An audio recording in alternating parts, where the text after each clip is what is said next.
25.8,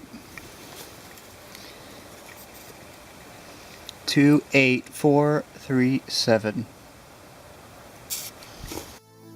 What is the Polar Bear Challenge, or commonly PBC? According to the rules, it's a challenge running from December 1st to February 15th for motorcycles, scooters, mopeds of 49cc or larger displacement with 2 or 3 wheels, ridden at less than 32 degrees, 32.4 by interpretation, ambient temperature.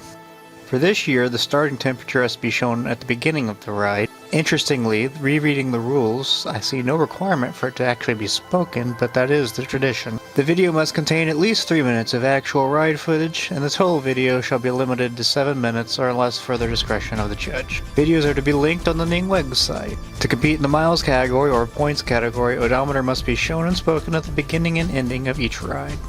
By interpretation of the title, it's intended for blogging at below freezing, although this is not really specifically called out for in the rules. Simple, right? No? Why not?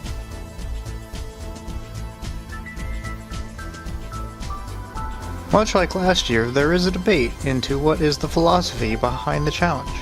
In other words, what is the challenge about?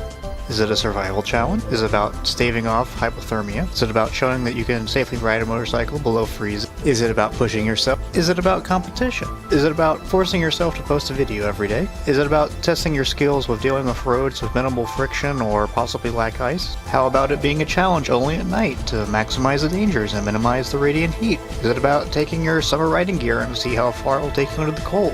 At what point does gear become too much gear? Is a winter riding jacket, balaclava, extra layers of clothing, high-tech insulation, Thinsulate, Gore-Tex, heated hand grips, heated seats, heated liners, heated gear? How about the bikes themselves? Fairings, no fairings, small displacement that puts out no heat, 110 cubic inch that you can cook breakfast on? Why trikes? Doesn't that give them an unfair advantage on snow and ice? Why not totally enclosed bikes? How about electric motorcycles? The cold will play havoc with them. And if it's a competition, then how do people in Hawaii compete with people, say, from Alberta? Where do you draw the line? And even if you do draw a line, how would you even judge such a thing? Since you're already editing the video, it'd be easy to edit something out.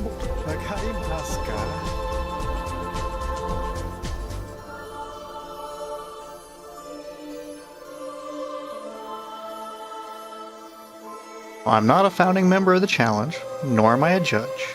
So, of course, I have no say as to what the PBC truly is founded on or what it currently is, other than my support in the challenge. But from my point of view, if you're really thinking about all these questions, you're thinking way too hard. To me, the PBC is principally about testing one's boundaries, showing that motorcycling can be safely and effectively done for more of the year than most people think, and mostly having fun. I treat the PBC much like most people treat long-distance riding. You push yourself, you find something that doesn't work, you change that thing, you push yourself, you find something that doesn't work, you change that thing.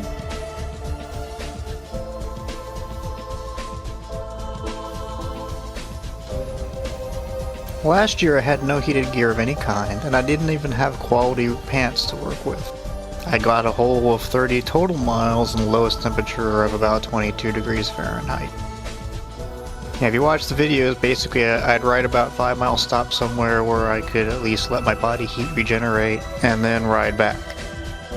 So I knew I needed to do something different for this year. So this year I added riding pants that I've ridden in temps over 100 degrees, and now I've worn them down to 17 degrees. And then I added a heated jacket liner. So that's at 17 degrees, I went about 20 miles before I had somewhat discomfort. I went about 50 miles to make me abort going where I wanted to be going. And then at 71 miles, my hands and feet were numb, much like they used to be back at 5 miles with my other gear setup. And the biggest advantage is I was able to significantly improve my concentration and control abilities throughout the ride. That let me look for road hazards, cars, and things I should be looking at as a motorcycle rider. To me, that's a significant improvement, and I've been pushing that further.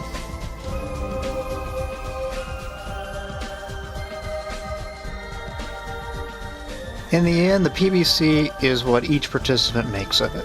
I don't think anyone is right, or anyone is wrong.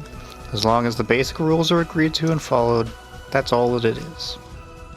It's a personal challenge, you versus the bike versus nature.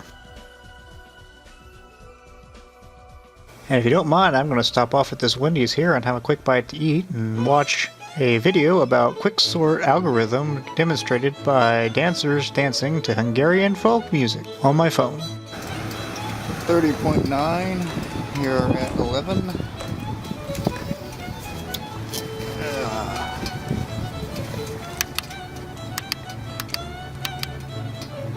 28,566.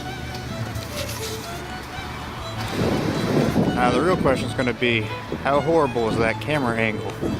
I noticed that when I was filling it with gas.